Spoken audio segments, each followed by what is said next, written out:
mu karere ka Gisagara umurenge wa Mamba ngo badukanye umuco mubi sha bro ngo bahita Gisagara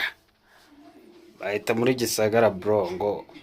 barakubwira ngo mpanumve w'abakobwa baba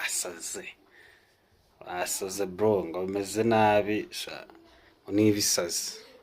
urabyumva gute Gisagara ngo hari abana bari kwataka abagabo bagata abagabo babo mu nzu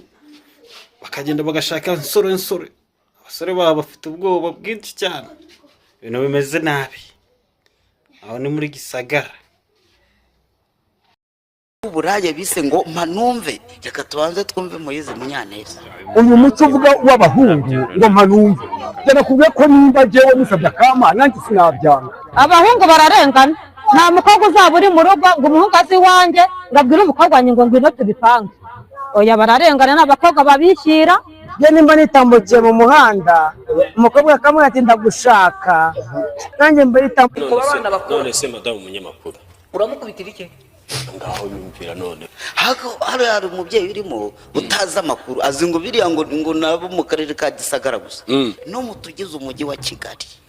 barijyana mu Burundi ngo abakobwa barageramiwe umuranagira imyaka 55 bagoma bamurira mu rugo ntibamurongore canke bakeneye twigaragavye tuzi mu mabarabara baturongore ku ngufu tuguma turibwa n'abafasha b'abandi bantu